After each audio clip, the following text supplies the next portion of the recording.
been a while since I've done this, but I ain't forget how. You still rocking with me, and I appreciate that. Okay, well, let's get into it.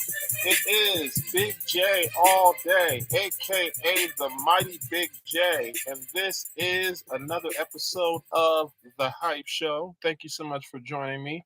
If you're new here, make sure to subscribe to the channel and like, comment on this video as well. I definitely appreciate that. And if you're not new, I appreciate you joining me. We're a little bit late, but I am on for the Tuesday edition. I appreciate you. This is episode 12 of The Hype Show. We definitely got a lot to talk about, so we're going to get right into it. We're going to talk about the entire slate of games for the NFL schedule here for Week 5. I wasn't on for Sunday's broadcast because I actually attended a game live and in person, and we'll talk about that here. But we're going to talk about the entire schedule for Week 5 and then take a sneak peek at the Week 6 Thursday night game between the Kansas City Chiefs hosting and the Denver Broncos. They'll be hosting them at the Arrowhead Stadium. That'll be 8:15 Eastern, taking place on October 12th on Amazon Prime Video if you want to watch that game. And we'll basically go through all the results for this past Thursday's game, the Sunday night game, and then all the games that took place throughout on Sunday. And we'll talk about the Monday Night Football matchup that occurred last night as well here.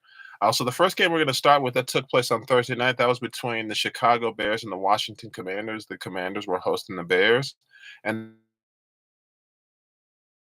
that's when he's final of 40-20, them getting their first one of the season to improve them to 1-4. And the Washington Commanders dropped to 2-3, losing their third straight game after starting the season 2-0. The Chicago Bears, they look the best that they have all season. They actually led this game 27-3. That was their biggest halftime lead in 4 seasons. So huge for the Chicago Bears. They came out swinging, and they definitely had a bad taste in their mouth from the way that they lost the previous week to the Denver Broncos. You could definitely tell with the way they played the game. Justin Fields throwing the football, he was 15 of 29 for the Bears with 282 yards and 4 touchdowns. Conversely, Sam Howell for the Washington Commanders, he was 37 of 51 for 388 yards, 2 touchdowns, and 1 interception. He threw the ball 51 times, which is crazy. He was also their leading rusher with 4 carries for 19 yards. They only got 29 yards on the ground. They didn't have a great day on the ground at all. And the only way they were able to actually get to Chicago's defense was through the air. Definitely, we'll talk about those statistics here in a second. As far as Chicago running the football, Khalil Herbert was 10. He had 10 carries for 76 yards. Quarterback Justin Fields, he had 11 carries for 57 yards. And Kari Blasingame, he had another 8 carries to go along with that for 26 yards. Again, the receiving game is where each team shined. Specifically for Chicago, DJ Moore had 8 catches for 230 yards and 3 touchdowns. He definitely got off after a slow start to the season. And tight end Cole Kmet added 5 catches for 42 yards and a touchdown.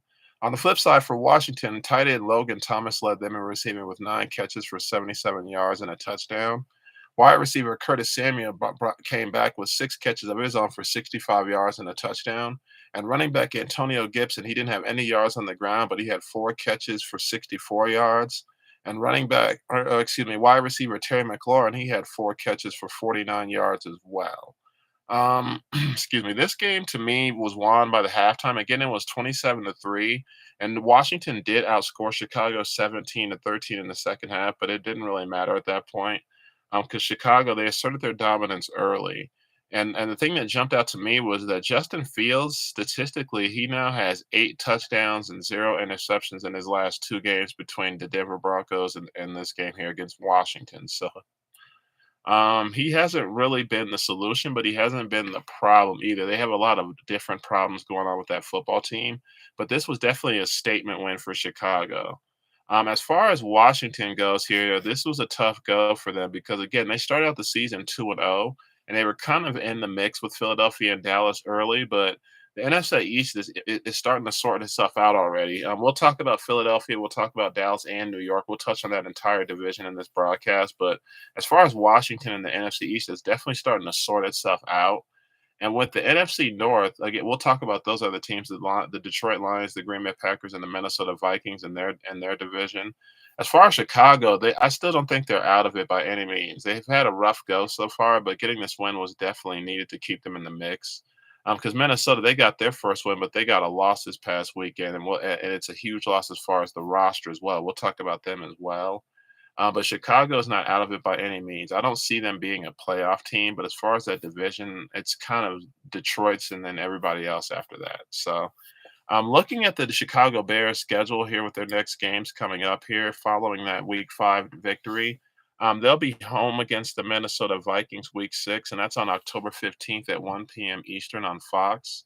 Following that, they'll be home against the Las Vegas Raiders October 22nd, 1 p.m. Eastern on Fox as well.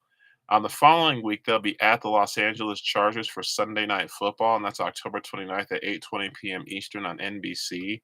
Then they'll be at the New Orleans Saints the following week on November the 5th, 1 p.m. Eastern on CBS.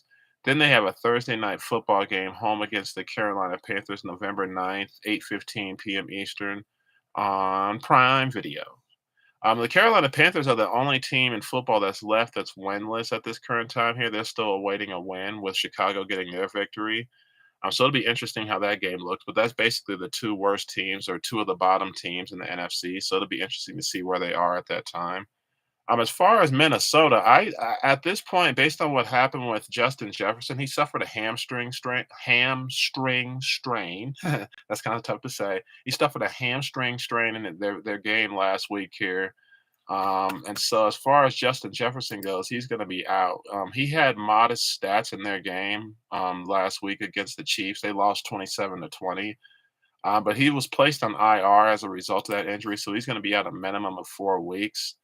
With that game, with that happening with Minnesota, that's devastating, and I could see Chicago now taking this game because between the way they played against Denver and the way they played at Washington, getting that victory, I started to see the arrow turn up for this team. I'm not saying again that they're going to be a playoff team by any means, but they could win that game against Minnesota. And at home against the Raiders, I could see them winning that game too. The Raiders eked out a victory last night against the Packers, but they didn't really convince me that they were that great of a team. They were coming off their own 3-game skid as well. So the Bears could take that game being at home. We'll just have to see how that game shakes up. Now, at the Chargers and at the Saints, those could be losses. Those are road games for those teams.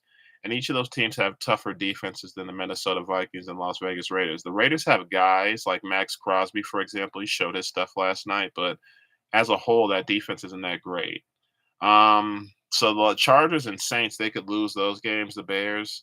And then home against Carolina, I think they'll win that football game. I think they'll squeak by and get that football game, much like they did with this football game here. So the Bears, I can see them being 3-2 over the course of their next 5 games. That'll kind of keep them in the mix again. They're 1-4 right now, and with the 3-2 record, that'll put them at 4-6. Again, that's just outside of wild card contention, and by no means that makes them a better team as far as the conference goes or the league, but they'll still be in the mix as far as their division, at least. I won't say they're out of it by any means because Detroit's the only team that really sticks out as far as being a great team in that division here.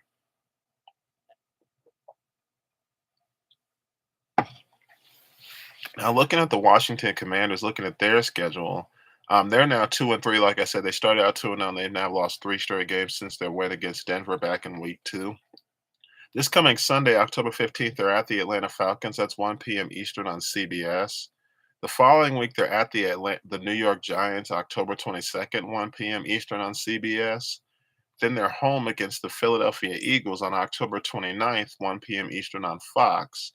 Then they're at the New England Patriots, and then they're at the Seattle Seahawks the following weeks. Each of those games will be on Fox November 5th and November 12th, respectively. The November 12th game is 4:25 p.m. Eastern. The November 5th game is 1 p.m. Eastern.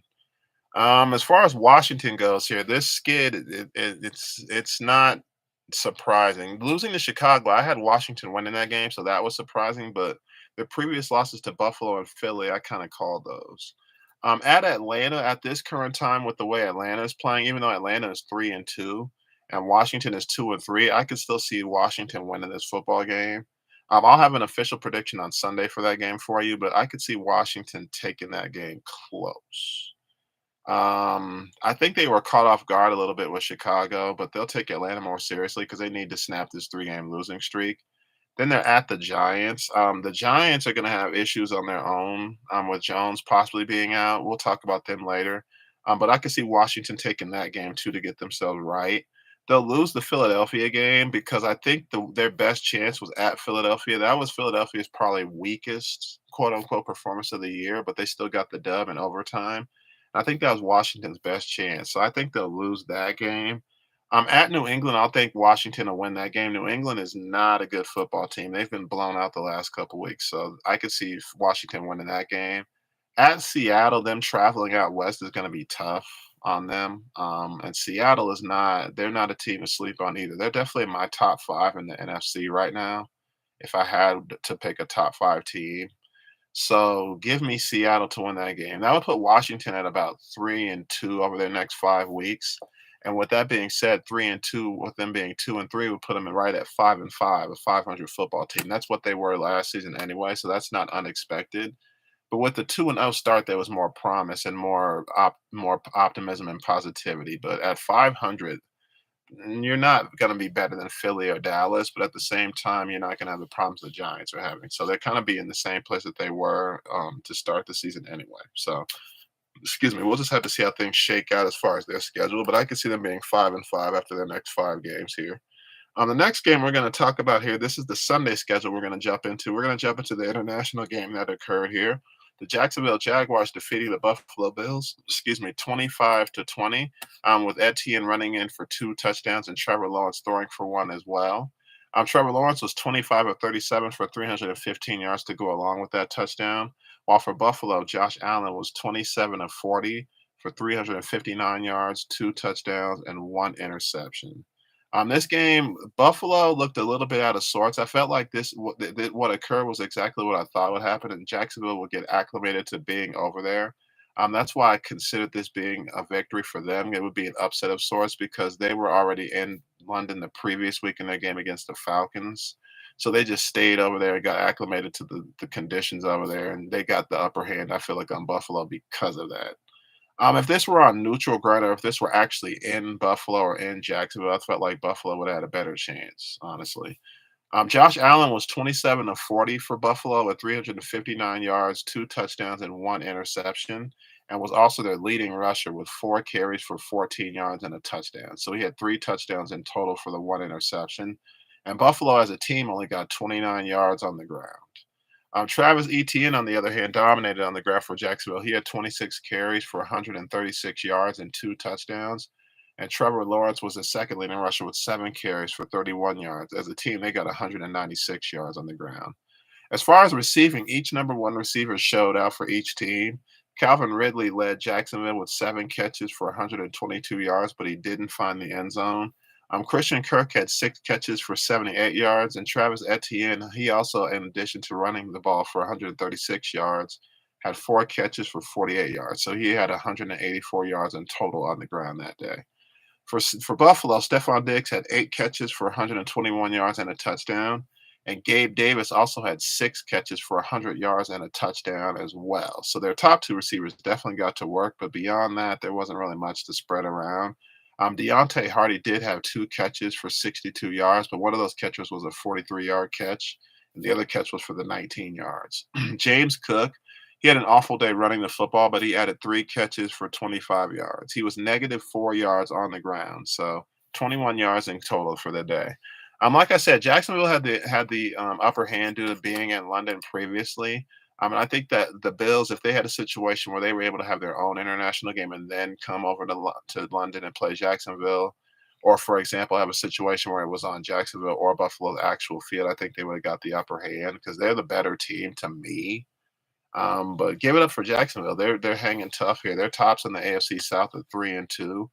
Indianapolis, they had their own loss and they fell to 3-2. We'll talk about them in a moment. And the Houston Texans and Tennessee Titans are at the bottom half of the AFC South at 2-3.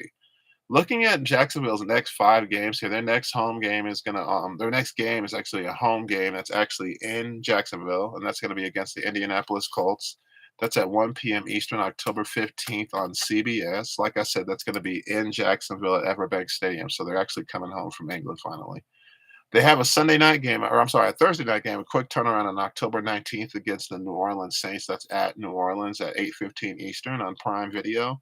Then they're at the Pittsburgh Steelers 10 days later, October 29th at 1 p.m. Eastern on CBS. They have a bye week following that. Then they're home against the San Francisco 49ers November 12th, 1 p.m. Eastern on Fox. Then home for the Tennessee Titans, 1 p.m. Eastern on CBS. The San Francisco 49ers game, I'll just call that an L right now because that's the best team right now to me in football. I would say San Francisco or Philadelphia. We'll have to see when they actually play each other later this season who's the best for real. And a lot is going to happen between now and then because that's a December game, I believe. But we'll touch on them later. As far as, excuse me, the Jacksonville Jaguars and the Indianapolis Colts, I'll say Jacksonville wins that game. They did beat them earlier in the season, 31-21 to start the year at Indy. And Indy is going to be without quarterback Anthony Richardson for some time here. He has a grade 3 AC sprain in his throwing shoulder, so he's going to be out for a while. And Gardner Minshew will be manning the ship for them. But I'm going to take that as a win for Jacksonville. I think they'll win coming home stateside. If Indianapolis finds a way to shock them, that'll be huge for them because that'll be a split season series. They've already played twice already, so that'll be it for them. And then with the quick turnaround on Thursday night at New Orleans, I think that'll be huge for both teams. But give me the Saints just because they're at home. I think the Saints will take that game simply because they're at home. The following week, 10 days later, they'll be at the Pittsburgh Steelers. The Pittsburgh Steelers showed some toughness this past week. We'll talk about their matchup with Baltimore and their victory. But the Pittsburgh Steelers are anchored by defense this year, plain and simple. And that's the blueprint for the Pittsburgh Steelers as a franchise, a tough steel curtain defense. That's where that steel curtain comes from, period. And that's what won them that game, 17-10 over Baltimore. So give me Pittsburgh to win that game against Jacksonville. They're going to make it tough on Trevor Lawrence, and they're going to need a sensational contribution from additional players on that team to get that victory. But I'm taking Pittsburgh unless something happens as far as an injury or something like that. And we'll talk about that game as we get closer to that. That's a couple Sundays away or a few Sundays away. Again, they have a bye week the following week, week 10, week 9. And then week 10, they're home against the San Francisco 49ers. And as I said, I got them losing that game as well. And then they'll be home against the Tennessee Titans November 19th, 1 p.m. Eastern, CBS. Um, the only thing that would scare me is if Derrick Henry found a way to get off. I'll have an official prediction for you at that time for that game as we get closer to that, because again, that's November 19th, and a lot of things could happen between now and then. But looking at the Jacksonville Jaguars schedule over the next 5 games, this is a team that I could see possibly being 3-2. At worst 2-3 down the stretch here. That Indianapolis game is definitely going to be a litmus test for how things are going to go in the division because again, that'll be their second and final matchup of the season with them. And that'll kind of let us know who's going to do what because tiebreakers are always key in a division when you have a division that's tightly wound like this one. So again, that'll give me the Jacksonville Jaguars to be 3-2 over the course of their next 5 games. As far as Buffalo, they're a 3-2 football team as well with that loss. They're home against the Giants October 15th for Sunday Night Football, and that's at 8:20 p.m. Eastern on NBC. That's definitely a win. The Giants haven't been playing very well. And they also may have an injury to Daniel Jones. We'll talk about them a little later in the broadcast, but that's a win for them. At New England is also a win, October 22nd at 1 p.m. Eastern, CBS. Then they have a Thursday night football game home against the Tampa Bay Buccaneers, October 26th at 8:15 p.m. Eastern on Prime Video. I could see that being a win as well. The big game is going to be the following week here at Cincinnati. That's going to be at 6 or 8:20 p.m. Eastern on NBC for Sunday Night Football. So they'll have a Thursday night game and then a Sunday night game following that. So about 10 days in between. At Cincinnati, that's going to be huge. That Cincinnati crowd is going to be ready for that game. I feel like Joe Burrow bounced back against Arizona, but can he maintain that? I'll have an official prediction for that game because I feel like Cincinnati is bouncing back at the right time. You don't want to bounce back too late. And Cincinnati, over the last couple of seasons, they've been 2-3, 3-2 before, and still gotten further in the playoffs. So we'll talk about that game as we get closer. And then Monday Night Football the following week, November 13th, they're home against the 1-4 currently Denver Broncos. And I just feel like the Broncos are going to get run out of there. They have the second to worst or worst defensive statistics in all of football right now. And last year they had a solid defense, which was at one point in the league, the top defense in the league. And for them to have the worst defense, Buffalo's going to have a field day. So give me the Bills to defeat the Broncos on that one. So I could see them at worst being 4-1 because New England, the Giants, the Patriots, and Broncos, those are wins. Those are three of the worst teams in the league. Tampa on a quick turnaround, I got them winning that, but Tampa could surprise them. Tampa's been pretty good this season, and coming off their bye week, I definitely want to see how they look this week here coming up. At Cincinnati, like I said, that's going to be intriguing as well because it'll depend on how well Joe Burrow is feeling and how well they're playing as a team. So at worst, they'll be 3-2, but I could see them being 4-1 over their next 5 games here. Buffalo, they're very up and down, but I feel like this last loss had to do with acclimation of being in another country more so than ability. Like I said, if they were in the United States, they probably would have won that football game. That's just my opinion, but it is what it is. The next game we're going to talk about here, the Atlanta Falcons hosted the Texans and defeated them 21-19 here. The Texans fall to 2-3. Atlanta improves to 3-2. Desmond Ritter was 28 of 37 for 329 yards and a touchdown. And conversely for Houston, CJ Stroud was 20 of 35 for 249 yards to a touchdown and no interceptions. I'm looking at the rushing stats here. Bijan Robinson had 14 carries for 46 yards, but he also had 2 catches for 12 yards and a touchdown. That's where he scored. He didn't score on the ground, but he did score through the air. As far as the other rushing statistics, Tyler Algier, who had 17 carries for 40 yards, and quarterback Desmond Ritter had 4 carries for 10 yards and a touchdown. So he had 2 total touchdowns on the day. Conversely, for Houston, Damian Pierce had 20 carries for 66 yards, and that was pretty much all they did as a team. I'm on the receiving end here for the Atlanta Falcons here. Kyle Pitts had 7 catches for 87 yards, but didn't find the end zone. Wide receivers, Drake London had 6 catches for 78 yards. And their other tight end, Jonnu Smith, had 6 catches for 67 yards, but he also did not find the end zone. On the flip side for Houston, Dalton Schultz, the tight end, had 7 catches for 65 yards and a touchdown. And wide receivers Tank Dell and Nico Collins each had 3 catches.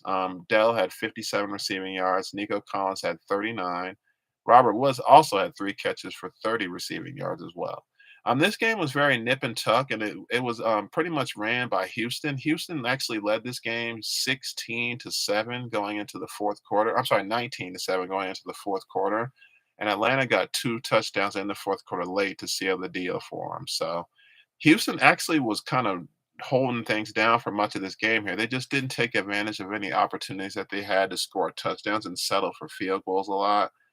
And like I said here, through 3 quarters, it was 12-7. They did get a touchdown actually in the fourth quarter to make it 19-7, but Atlanta got their 2 touchdowns after that to seal the deal for them. So the Houston Texans at 2-3, they've been very up and down as well. And with the division that they're in, I just discussed them a little bit ago while we were discussing Jacksonville. They're at 2-3 with Tennessee at the bottom. That division is still very wide open. I felt like it's going to be Jacksonville's to lose, but it's still a very wide open division with what's happened to Indianapolis as far as injury, and with how inconsistent Houston and Tennessee have been. So we'll just have to see here. As far as the standings in the NFC South, Tampa still sits at 3-1 because they had a bye week 5, and didn't play. Atlanta and New Orleans are each 3-2, with Carolina sitting at the bottom at 0-5. They're the only winless team in the league here. I'm looking at Atlanta Falcons. Their schedule coming up here, their next 5 games here. They're home against the Washington Commanders here. We just touched on that one. That'll be at 1 p.m. Eastern on October 15th. The following week, they're at the Tampa Bay Buccaneers, October 22nd, 1 p.m. Eastern on Fox. The following week, they're at the Tennessee Titans, and that's October 29th, 1 p.m. Eastern at CBS. Then they're home versus the Minnesota Vikings, November 5th, 1 p.m. Eastern on Fox. Then November 12th at 2:05 p.m. Eastern, CBS, they are at the Arizona Cardinals. They'll hit their bye week after that, which will be occurring week 11. The Atlanta Falcons, to me, like I said, very up and down here. In an earlier transaction that occurred here, the Los Angeles Rams have traded their wide receiver Van Jefferson plus a 2025 7th-round draft pick to the Atlanta Falcons in exchange for a 2025 6th-round draft pick. So basically, what that means here, Javan Jefferson, he'll be a free agent after the season. So he'll have to prove his value to anybody. The Rams, he definitely fell out of favor after the 2021 season. He had a pretty solid campaign, but he was nowhere to be found here last season. And so far this season, he wasn't doing much as well, especially with the emergence of Puka Nacua and Tutu Atwell at wide receiver to go along with Cooper Kupp, your number one, clearly in that rotation. He just didn't have any room there. And basically, you're the Falcons, this is a low risk deal. You're basically swapping picks in 2025 to take on a wide receiver who could possibly help you. Um, they're not that solid in the core. Drake London is all right, and then of course Bijan Robinson, he can do both out of the backfield. But it's always nice to have multiple receivers you can count on. So we'll just have to see if he can help them out at all. But looking at their schedule, their next 5 games here against Washington, like I said, I'm gonna take Washington to win that football game. Even though I feel like Washington is 2 and 3, Atlanta's 3 and 2. But I still feel like they're on an even playing field, and I'm gonna take Washington to win that football game. At Tampa Bay, I could see Tampa Bay winning that football game as well because it's on the road. We'll have to see how they do home against Tampa Bay in December, but I'm going to take them to win this football game, the Tampa Bay Buccaneers hosting. The Tennessee Titans, they've been very up and down too as well, but I like Tennessee in that game just due to the simple fact that their rushing attack to me is slightly better. Atlanta has nice pieces, but Tennessee is slightly better overall because even though Desmond Ritter, he's not a terrible quarterback, he's not amazing to me. Whereas Tannehill, he's had his moments where he's been amazing, and he's had moments where he's been terrible. So it just really kind of depends on which Tannehill you're going to get. But I would take Tennessee to win that game. I'd be stunned if Atlanta won that, but we'll have to see how things happen over the next few weeks. Again, they'll be home against Minnesota, then they'll be at Arizona. Arizona's a scrappy team, and I feel like with Minnesota, that's 4 weeks away. Justin Jefferson, he'll still be on IR, and we'll talk more in depth about that with the Minnesota. Justin Jefferson will still be on IR, so that'll give Atlanta a shot. I'll have an official prediction for you, but weeks ago I would have said Minnesota won that game, but not so fast. Justin Jefferson is like pretty much the backbone of that offense. So without them, they're going to have to make some changes and make a lot of adjustments. So we'll keep an eye on that game as comes closer to it. But optimistically, if you're the Falcons, you could be a 2 and 3 football game over your next 5 weeks. At 3 and 2, that would put you at 5 and 5. This division is very muddled, and like I said, I don't see a clear cut division winner. Tampa Bay has surprised me with how they're playing so far, but I don't see any kind of clear cut division winner for this team yet. We're gonna have to give it another 4 weeks or so. Switching gears here to the next game we're going to talk about. His game was a shootout, but it was definitely all Detroit. The Lions defeating the Carolina Panthers 42-24. Like I said, this was a shootout, but it was 28-10 by halftime. So there was never any doubt with this football game here. Jared Goff was 20 of 28 for 236 yards, and he had 3 touchdowns to no interceptions. Bryce Young for Carolina was 25 of 41 for 247 yards with 3 touchdowns, but he did have 2 interceptions as well. David Montgomery, he had another awesome game here, 10 days removed from his game against Washington. Or I'm sorry, 10 days removed from his game the previous week here. He had 19 carries for 109 yards for 1 touchdown. Craig Reynolds had 7 carries for 52 yards and a touchdown to go along with that as well. And Jared Goff actually did run in a 1 yard touchdown here, so he had 4 touchdowns in total for the game. For Carolina, Chuba Hubbard had 9 carries for 35 yards. Miles Sanders had 7 carries for 32 yards, and wide receiver Laviska Shenault Jr. had 5 carries for 27 yards. As a team, they had 99 yards on the ground, but no touchdowns running in here. For the receiving statistics here, Josh Reynolds led all Detroit receivers with 4 catches for 76 yards and a touchdown. Tight end Sam Laporta had 3 catches for 47 yards and 2 touchdowns, and Khalif Raymond added 3 catches for 45 yards. Adam Thielen was the leading receiver for Carolina with 11 catches for 107 yards and a touchdown. Jonathan Mingo had 5 catches for 48 yards, and DJ Chark also added 3 catches for 42 yards and a touchdown. As I stated earlier, Carolina, they're the only team left in the NFL without a win. They're currently 0-5 at this time here. And Adam Thielen, I kind of figured he would have a nice season statistically, but it just hasn't translated to any wins for Carolina, unfortunately.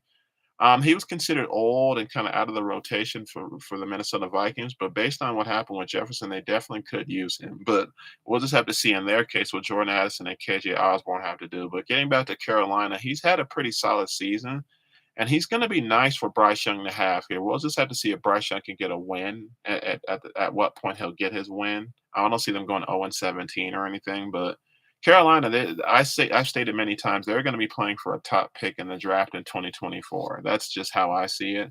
And with Detroit right now, they're probably the third best team in the NFC. I would say that they're top 3.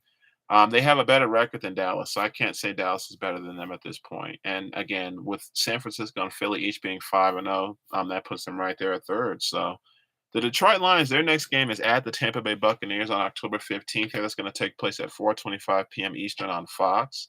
Then the following week, they're at the Baltimore Ravens at 1 p.m. Eastern, October 22nd on Fox. The next week after that, they're home against the Las Vegas Raiders for Monday Night Football, and that's at 8:15 p.m. Eastern on ABC, October 30th. Then they have a bye week after that. Then they're at the Los Angeles Chargers November the 12th, 4:05 p.m. Eastern on CBS. Then they're home against the Chicago Bears November 19th, 1 p.m. Eastern on Fox. Looking at the Detroit Lions here, at Tampa Bay could be dangerous. That could be a dangerous game. I'm not sure if they'll lose that, but I'll have an official prediction for you on Sunday. I think that could be a win for them, but I don't recommend sleeping on Tampa, especially coming off a bye week. So, I'm going to take Detroit, but I'm going to take Detroit with caution because Tampa could be dangerous. We'll have to see. At the Baltimore Ravens, that's very intriguing. I'm gonna take Detroit to win that game. I'm gonna tell you why as far as how I feel with Baltimore with their game in a bit here. I'm gonna take Detroit to win that game, and I'm also gonna take them to win the Raiders game for Monday Night Football after that. With the bye week and then going to the Los Angeles Chargers, I don't think travel will be a factor with that because typically week to week, when you travel out west or you travel international, it can be a factor with the amount of games they have. But coming off of a bye week, that's less of a concern for me. So at the Chargers, I could see them winning that football game, and the Bears the next week, I could see them winning that one at home, especially being a division rival. They'll win that football game. So Detroit could be at worst 3-2, but I say they're 4-1, and I'll have official predictions as these games come. But just prognosticating for the Lions, I could see them being 4-1, 3-2. If they were to be 4-1, that would have them sitting pretty at 8-2 in the conference. And looking ahead, I don't see their games getting that much tougher. They're going to be facing the Broncos down the stretch, the Bears again, the Vikings. They're tough. They see the Cowboys towards the end of the season, but a lot's going to happen between now and then. So I won't even have a prediction for you until December comes. But the Detroit Lions, as I said, they're the third best team in the entire conference, the NFC, right now, outside of San Francisco and Philly. And it's going to really take a lot for them to fall off because of how everybody else is playing. The Panthers are a different story. Again, they're 0-5 and the only winless team in football. And it's not going to get any easier as they visit the Miami Dolphins here on Sunday, October 15th at 1 p.m. Eastern on CBS. I can see them losing that game in heavy fashion. Now, the Dolphins did suffer an injury loss with Devin Achane. He's going to be out with a knee injury, and that's going to keep him out a minimum of 4 weeks here. They're possibly going to put him on IR. They haven't officially announced it yet, but with him being out, that's definitely going to hurt. But Miami is still very potent on offense, and I still like them to win that football game. The following week here, they have a bye week. So week 7, the Panthers will be on a bye week. Then they'll be home their next couple of games. They'll get the Houston Texans and then the Indianapolis Colts. The Houston Texans on October 29th, that's 1 p.m. Eastern on Fox. The Colts is November 5th, 4:05 p.m. Eastern on CBS. That's a possible couple of wins for them. Indianapolis won't have Anthony Richardson for that game because he's going to be out with the shoulder. And Houston is very inconsistent, very up and down. So Carolina could sneak them. CJ Stroud has had a better statistical season than Bryce Young, but I could see them still taking that game. We'll just have to see as far as when that game comes, depending on what they can do. But Carolina, like I said, they're going to be a top 5 lottery team. They're looking to get a top pick in the draft again this year to build on what they have. So, but with Houston and Indy, we'll have to see if they can get those games. And at Chicago, interestingly enough, for that Thursday night game, I'm going to take Chicago because they're at home. And 10 days later, home against the Cowboys, I think the Cowboys are going to give Carolina a nightmare as that game because Dallas, they're like a bully. They like to beat up on the bad teams, and when any decent to really good teams step to them, they don't do it. So I know Dallas is going to win that football game. So Carolina Panthers, optimistically, I could see them being 2-3, maybe 3-2. That's stretching it, but the Carolina Panthers got to win sometime. Again, I said I don't think they're going to go winless for the season, but they'll maybe win 3 or 4 games for the year. And it could possibly happen in the next 5 weeks. We'll just have to see. But Carolina, like I said, they're going to be a top 5 team in the NFL draft. They're not really playing for a Super Bowl or a playoff spot at any point this year. The next game we're going to talk about here was an AFC South matchup that I touched on a little bit, but I'm going to go in more detail. The Indianapolis Colts defeated the Tennessee Titans 23-16. Anthony Richardson, he did go out with a shoulder injury, but he was 9 of 12 for 98 yards before that injury. Gardner Minshew came in relief of him and was 11 of 14 for 155 yards. Neither quarterback found the end zone. The end zone was found by Zach Moss. He ran for 23 carries for 165 yards and 2 touchdowns. He was huge for Indianapolis. And this is with Jonathan Taylor coming back off of the PUP list. This was his first game of the season, and they're still probably going to try to get him acclimated. He had 6 carries for 18 yards. With Anthony Richardson out, I expect them to be a two-headed monster running the football. I expect them to use Moss and Taylor a lot. Play action may come into effect with Gardner Minshew getting the ball down the field occasionally, but I expect them to run the football with them having Moss and Taylor back. On the flip side for Tennessee, Ryan Tannehill passing the ball was 23 of 34 for 264 yards with no touchdowns and 1 interception. The touchdown that they did get went to Tajay Spears, who had 7 carries for 34 yards. Their leading rusher was Derrick Henry with 13 carries for 43 yards. They only had 89 yards on the ground as a team, to Indianapolis 193 yards. So that's definitely where Indianapolis dominated on the ground there. As far as receiving stats here, Josh Downs, the wide receiver, had 6 catches for 97 yards. Michael Pittman had 5 catches for 52 yards, and then Zach Moss had an additional 2 catches for 30 yards on the 2 times he was targeted. DeAndre Hopkins for Tennessee, he led all receivers for them with 8 catches for 140 yards, but didn't find the end zone. Running back Tajay Spears also had 4 catches for 35 yards, so he had 69 yards in total for the game. And their backup tight end, I'm not even going to say his name. His last name is Ankunkwo. He had 5 catches for 33 yards, but didn't find the end zone. Again, the only touchdown went to Tajay Spears, and they ended up kicking 3 field goals here. Nick Folk was 3 of 3 from the field. His long was 53 yards. So again, this game was very back and forth here. Tennessee actually led the fourth quarter. They were up 16. I'm sorry, Indianapolis was up 17-16 going into the fourth quarter, and they got 2 additional field goals to seal it. This game was very up and down. And with Richardson getting hurt, I feel like the Colts, in all honesty, to me, Richardson, he needs to learn how to do 2 things. One, he needs how to make his reads better as far as the receivers and who's open before running with the football. And secondly, he definitely needs to learn how to protect himself. That's what's caused him to get knocked out of 3 of 5 games this year. He's been knocked out with a shoulder injury in a previous game, and he went down with a knee injury week 1 against Jacksonville. He's going to need to learn to protect himself, and that's going to come with time. This is his rookie season. He's only played in 5 games. So with time, I think he'll develop that ability. But that's what's caused him to be hurt. It's not necessarily a situation where he's fragile. He's just trying to do too much. And then this is the NFL. The NFL and college are very different as far as what you can do and what you're able to do. So at this current time here, the Indianapolis Colts, to me, they're leading this division at 3-2. I'm alongside Jacksonville, but we'll just have to see who's going to do what over the course of these next few weeks here. As I said, the AFC South is very muddled and very, very tight. And they have a clash with Jacksonville on Sunday, so that'll automatically determine who's going to win that or who's going to lead the division at least through next weekend, week 6. I took Jacksonville to win that because it's at Jacksonville and it'll be stateside as well, so they'll be excited for that. The Colts are home against the Cleveland Browns that following Sunday, October 22nd, 1 p.m. Eastern on CBS. Then they're home against the New Orleans Saints October 29th at 1 p.m. Eastern on Fox. The following week, they're at the Carolina Panthers on November 5th at 4:05 p.m. Eastern on CBS.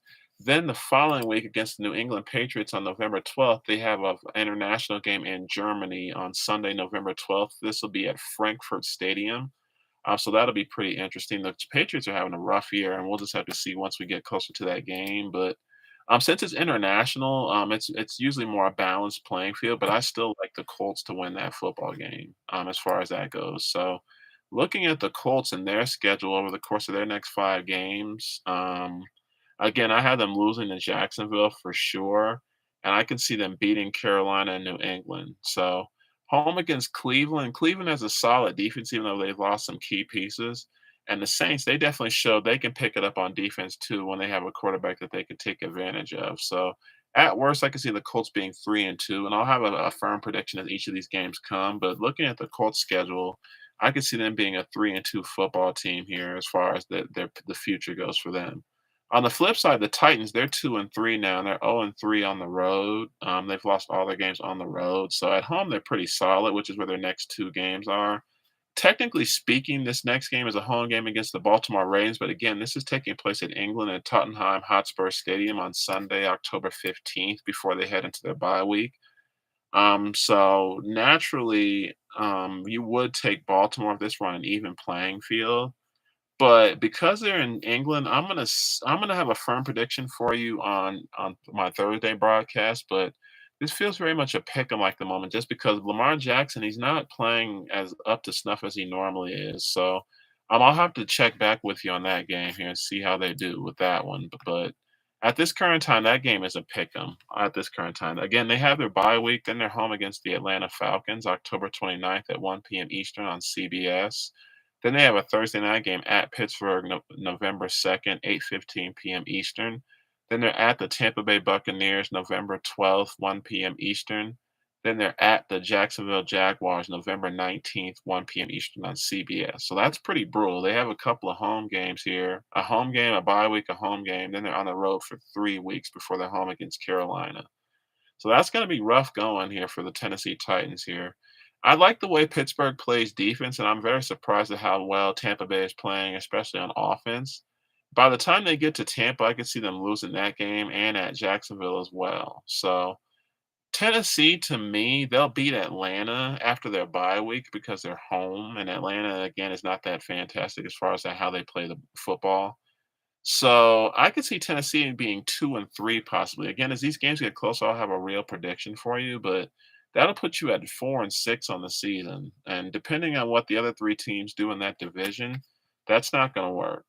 Tennessee is kind of off to a rough start, and they're still trying to get DeAndre Hopkins and get involved with the offense, and it just hasn't panned out. So we'll have to see if he can get in the end zone. He only has one touchdown so far in the season. So if that works out for them on a more consistent basis, they'll be a better team, but it's just not in the cards. On the next game we're going to talk about here, the Miami Dolphins here at home, they defeated the New York Giants 31-16 here to improve to 4-1. Coming off of their beatdown last week against Buffalo, they bounced back in a nice way here.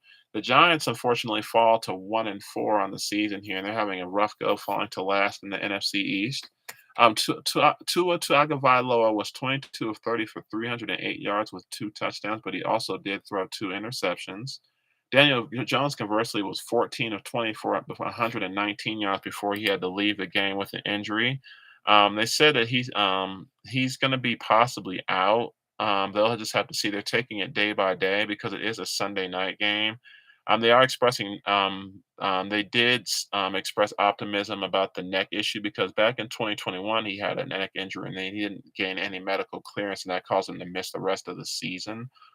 So they're optimistic that he's play, but again, that's the Buffalo Bills, and that's going to be tough regardless. So I would take the Bills to win that game, and we'll go through these games here in a second. But with the New York Giants, they just, as I speak about like the Bears and Panthers, I might have to include them into that crop of teams as well. A team that's possibly playing for a top draft spot. Running the football, they only had 85 yards on the ground to Miami's 222. Stephen Chain had 11 carries for 151 yards and a touchdown. He had a 76-yard touchdown that boosted most of that yardage for him. And right now, he's averaging an insane 12.1 yards per carry, which is crazy. That's nuts. That's a first down every time you touch the ball. That's like college numbers. Raheem Mostert, he had 10 carries of his own for 65 yards and a touchdown, and Tua, he carried the ball twice for 6 yards. Eric Gray was the leading rusher of the football for the Giants. He had 12 carries for 25 yards. And Daniel Jones, he added 4 carries for 24 yards. Again, only 85 yards on the ground for New York as a team. As far as receiving statistics, Tyreek Hill, he paced all receivers with 88 catches for 181 yards and a touchdown. Cedric Wilson added 4 catches for 52 yards, and Jalen Waddle also had 5 catches for 35 yards and a touchdown.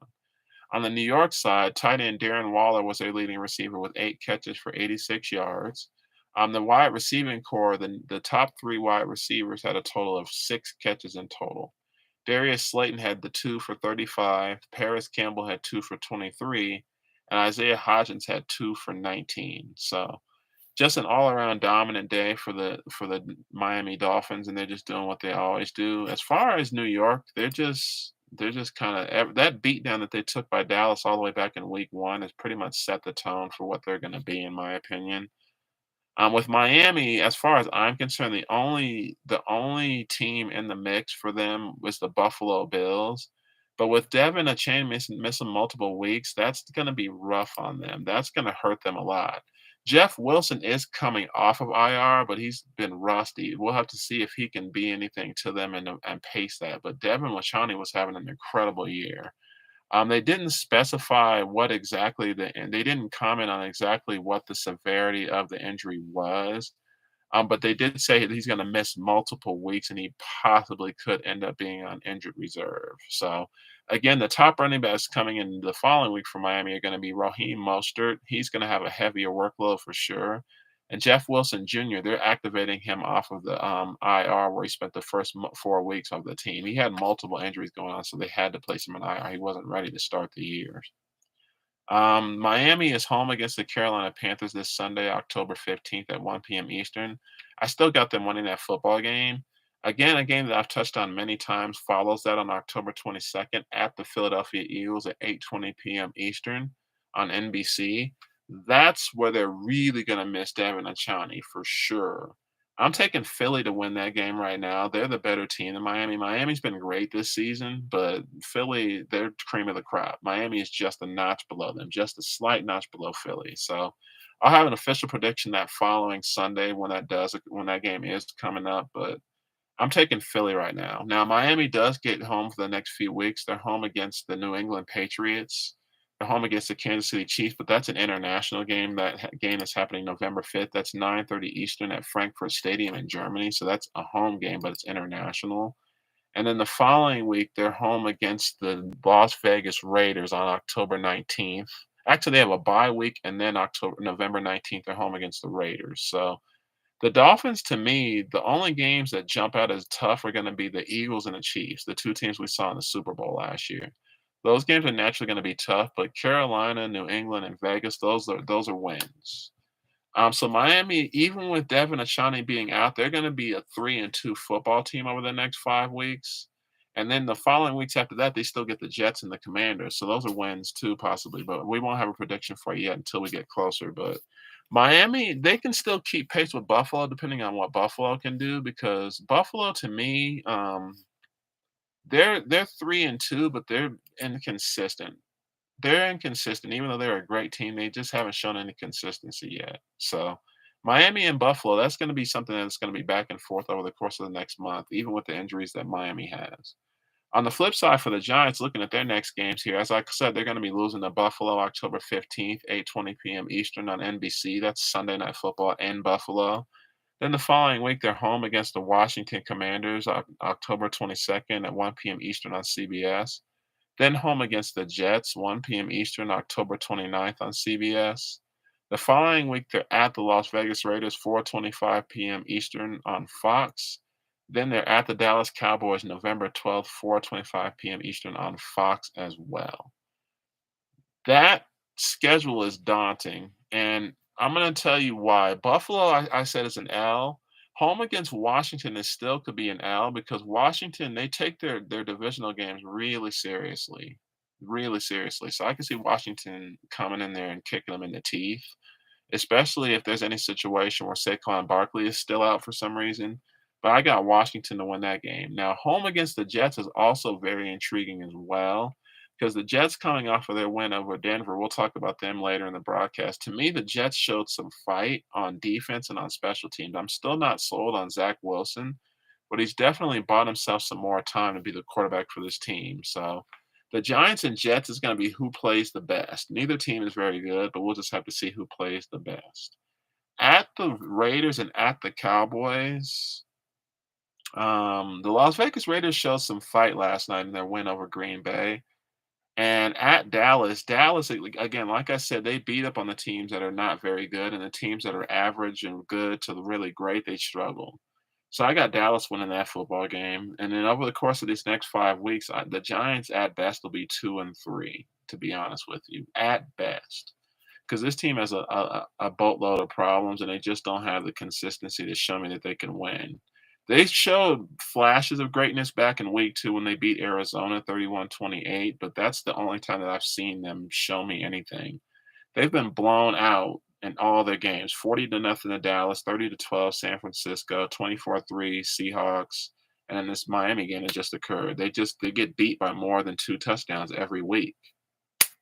So the Giants are probably going to be last place in that division unless something miraculous happens, or unless the other 3 teams just struggle mightily. That's my opinion. The next game we're gonna talk about was never close. It was a blowout from the get-go as the Saints traveled to the Patriots at Gillette Stadium and defeated them soundly, 34 to nothing, 34-0. Mac Jones was again benched by by Coach Bill Belichick here in New England. He was 12 of 22 for 110, but he threw 2 quick picks here, and that's what got him pulled here before Bailey Zappi came in. He wasn't any better. He was 3 of 9 for 22 yards. So just not a great day for New England at all on offense. Derek Carr was 18 of 26 for New Orleans, 183 yards and 2 touchdowns. Alvin Kamara ran the football with 22 carries for 80 yards and a touchdown, and also had 3 catches for 17 yards.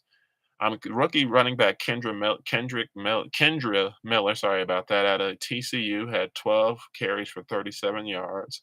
Taysom Hill came in; he had 3 carries for 19 yards.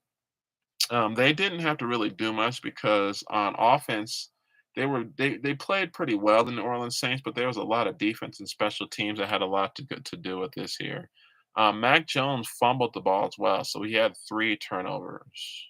That'll pretty much do it for anybody if they're not doing what they're supposed to with the football.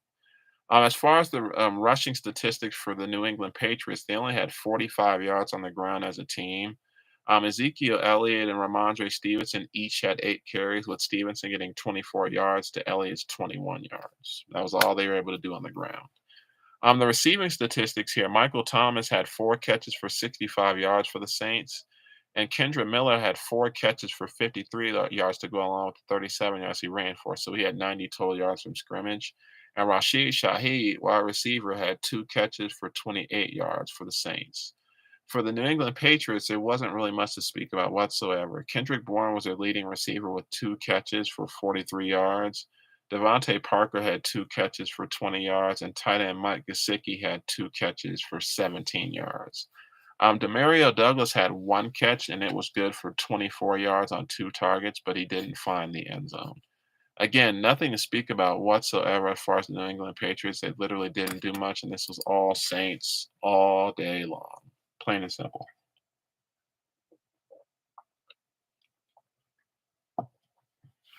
Excuse me. Regarding the Saints here, their next 5 games here, they're at the New Orleans Saints on October 15th at 1 p.m. Eastern on Fox before their Thursday night clash with the Jacksonville Jaguars. I said that the Saints would win that Thursday night game, home game, and I'll stick by that. I'll have a prediction for you next Thursday when that game does take place. That's in 9 days, so we'll just have to see how things shake up with this week coming up for both teams. 10 days later, the Saints are at the Indianapolis Colts October 29th at 1 p.m. Eastern on Fox. Then they're home against the Chicago Bears November 5th, 1 p.m. Eastern on CBS before they travel to Minnesota to visit the Vikings November 12th East at 1 p.m. Eastern on Fox before they head into their bye week. So the Saints, to me, they're in a division where Tampa Bay has been a great surprise. Atlanta and New Orleans have been very up and down. They both had highs and lows so far.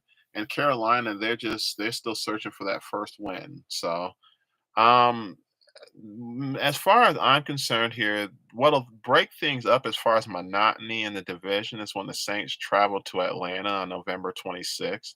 That'll be their first matchup of the season.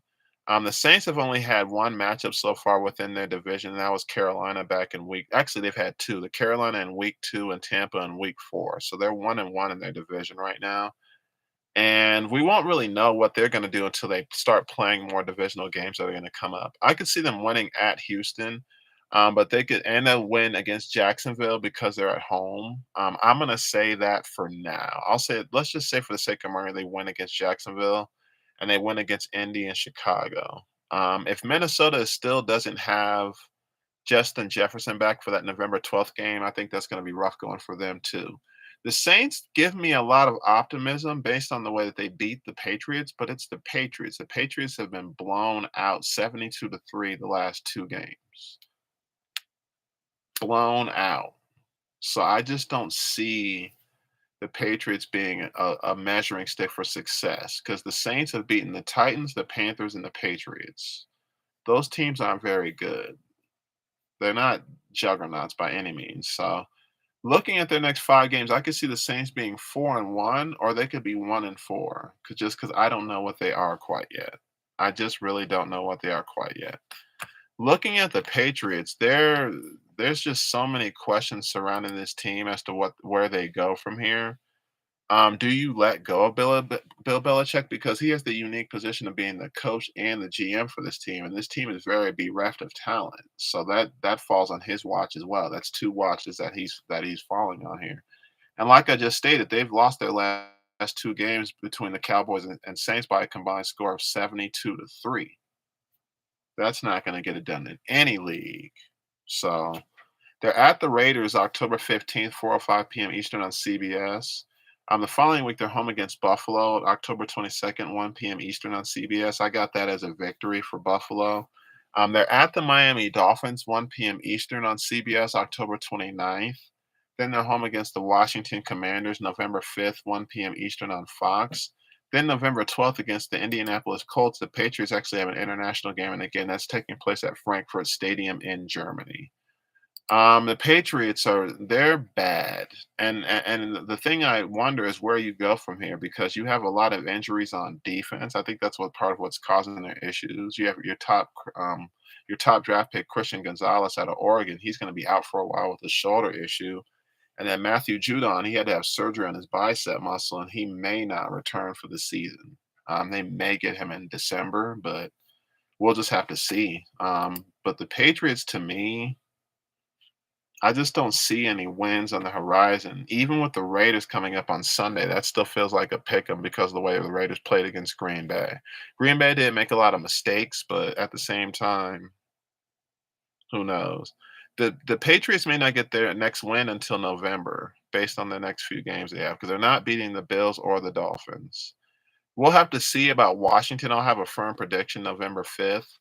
And then the Colts game, they're going and playing internationally again in Germany, and that's a pick 'em game too because the Colts have their own issues, and this is international. So, like I said, early November they could get a couple wins, but they could lose these next few games and just kind of be out of it already. They're already sitting at the bottom of their division at 1-4. Miami, Buffalo, and the Jets, they all got wins this past weekend. So that's rough on New England, and, Jones getting benched is just weird because 'cause he's been benched a couple times already, but he's still the starter. So it's just a very inconsistent message, like, if you're gonna be the guy that gets benched all the time, bring in the guy that's gonna you think is gonna work. You don't bench him and say he's still our guy. It's just a very inconsistent message with the Patriots, and we'll just have to see, but I just don't have any high hope for the Patriots at all, going forward with their future. Switching gears here, we're gonna go to an AFC North matchup here between the Ravens and Steelers. The Steelers came out with the victory with this one 17-10. They scored 2 touchdowns in the 4th quarter. Baltimore led this game 10-7 at the half, but they didn't score at all in the second half. Lamar Jackson actually he didn't score any touchdowns in this game either. It's the first game he's done that all season.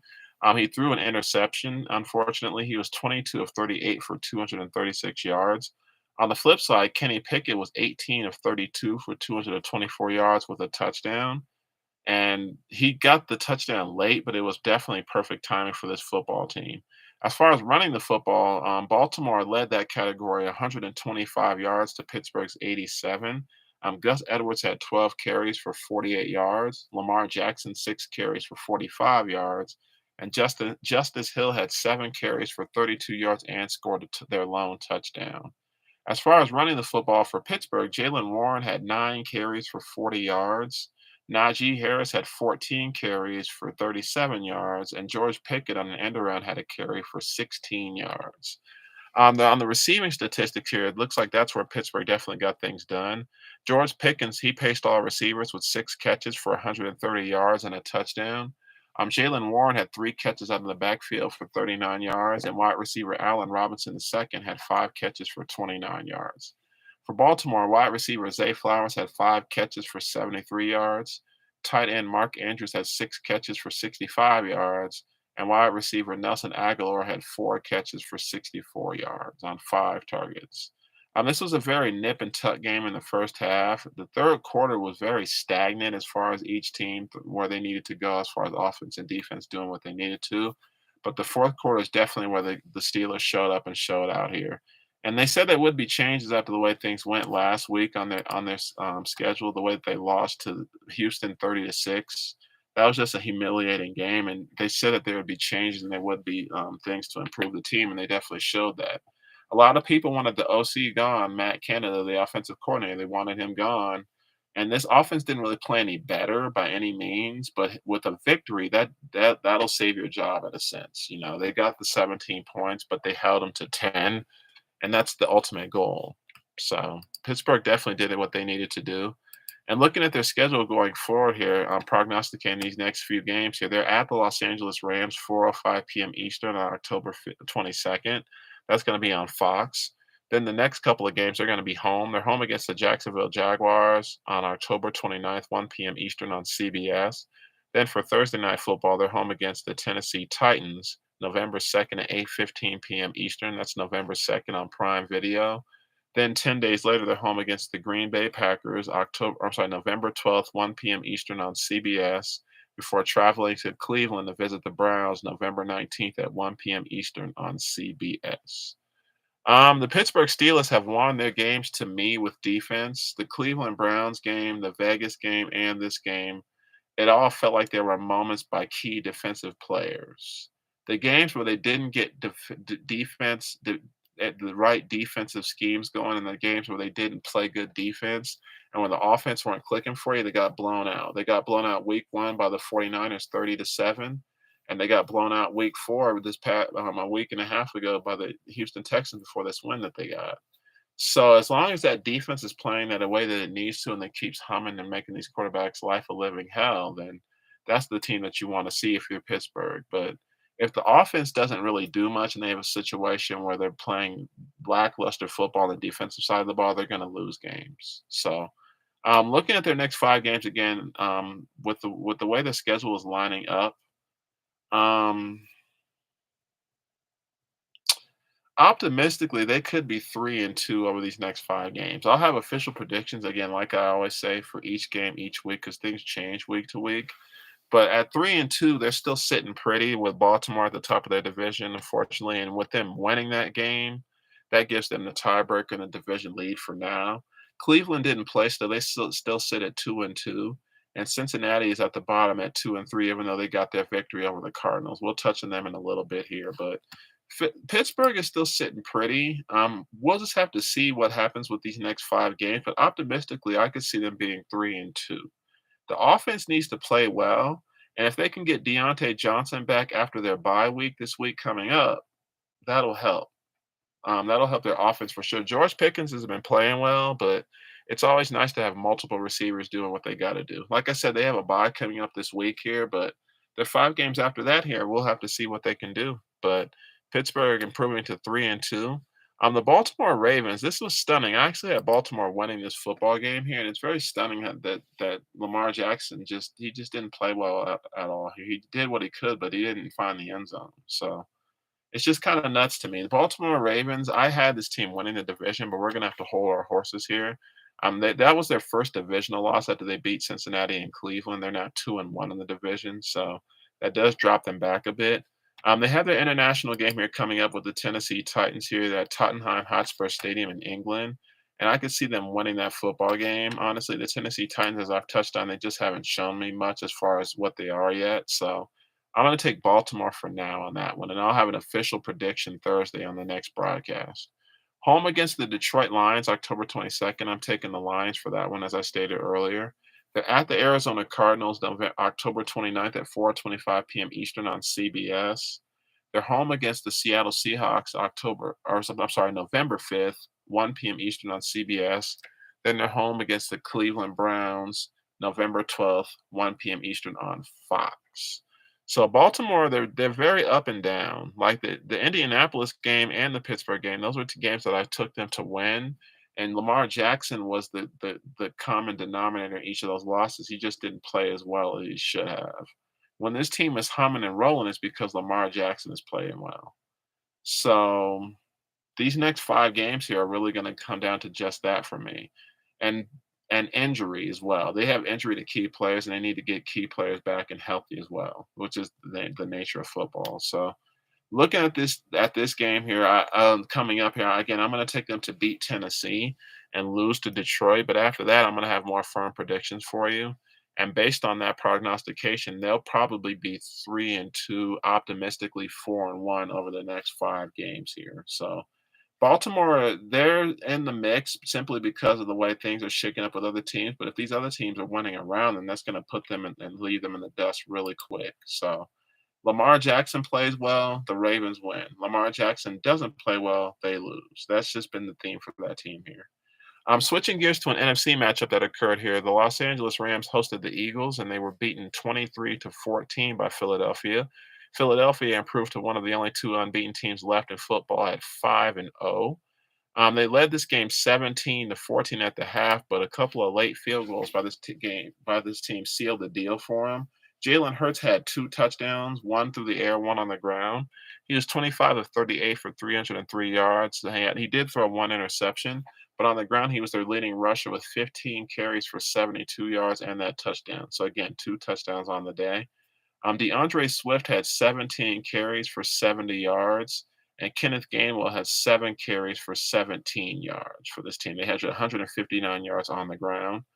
For the Los Angeles Rams, Matthew Stafford passing the ball was 21 of 37 for 222 yards and 2 touchdowns. Kyron Williams running the football was 13 carries for 53 yards. He was pretty much all they had. Ronnie Rivers had a carry for a yard, and they had 54 carries on the ground in total. As far as receiving yards here, both teams ate pretty well, but you definitely want to give the edge to Philadelphia, even though they had a nip and tuck game here. A.J. Brown had 6 catches for 127 yards, but didn't find the end zone. Tight end Dallas Goedert definitely had his best game of the year with 8 catches for 117 yards and a touchdown. And DeAndre Swift had 6 catches for 38 yards to go with what his carries were on the ground. So 108 yards from scrimmage for him. And on the Los Angeles Rams side, Cooper Kupp made his season debut off the IR list with 8 catches for 118 yards. Puka Nacua continued his career record-breaking season as far as catches here with 7 catches for 71 yards and a touchdown. And tight end Tyler Higbee had 2 catches for 20 yards. So this game, again, like I said, was very nip and tuck. It was 17-14 at the half. The majority of the scoring took place in the first half. And the second half was just a very defensive game. It was very back and forth here, with Philadelphia getting a couple of late field goals. The Los Angeles Rams, even though they've fallen to 2-3, they're very scrappy, and they've shown that they can hang with teams. I think the 49ers' toughest game of the year has been the Rams back in week 2. Excuse me. So the Rams, they definitely can hang, and they've shown that they're a team that can compete. I just don't know if they'll be anything more than a wild card team at best, because Philadelphia and San Francisco, they're the top teams, and the Rams are going to see San Francisco again. They played them once, they're going to see them again, and they weren't able to beat either team. So um, they're probably third best in their division. With Seattle, it's probably they're going to jostle for position with them, but neither of those teams are better than the 49ers at this point by any means. Looking ahead, let's look ahead to Philadelphia's schedule here following this game. Excuse me. They are at the New York Giants October 15th, 4:25 p.m. Eastern on Fox. A game I touched on earlier in the broadcast. They're home against the Miami Dolphins, 8:20 p.m. Eastern on October 22nd on NBC. I'm gonna tentatively take the Eagles for now because of the injury that the Dolphins suffered to Devin Achani. That's going to be huge for them because he had a lot of scrimmage yards and he was getting touchdowns like they were nothing. So that's going to be very tentative for the Miami Dolphins. I like the Eagles in that game, and I'll have an official prediction, but right now I like the Eagles. They're at Washington October 29th, 1 p.m. Eastern. Give me the Eagles for that game as well. The game that's going to be interesting is they're home against the Dallas Cowboys, 4:25 p.m. Eastern, November 5th, before they're heading to their bye week. Um, that's going to be fun. That one is going to be fun. The Dallas Cowboys, like I said, they're a big bully. They beat up on the teams that aren't playing their best or have the best rosters, but the teams that show them any kind of football in one way or the other, they lose to those teams. So I'm going to take Philly for that period. After their bye week, they're at Kansas City for Monday Night Football at 8:15 p.m. Eastern on ABC. So that's going to be huge. I don't have a prediction quite yet for that game, but that's going to be a huge game, a Super Bowl matchup or Super Bowl rematch in a sense. But optimistically, I don't see the Eagles losing until KC. Because if Miami was at a full deck and if they didn't have any injuries, I would take Miami to possibly steal that game just because of the way they're playing on offense. But I'm going to take Philly at this time for that game. So Philly could run away with the NFC East. And looking at their schedule as a whole, I don't want to go too far out again because we have things happen week to week. But this could be a 14-3 football team. Realistically, they could be 14-3, 13-4. These games got to be played, but we'll just have to see what happens here. As far as the Rams here, they're 2-3. And their next game is home against the Cardinals at 4:25 p.m. Eastern, October 15th. They're also home for the Pittsburgh Steelers, 4:05 p.m. Eastern, October 22nd.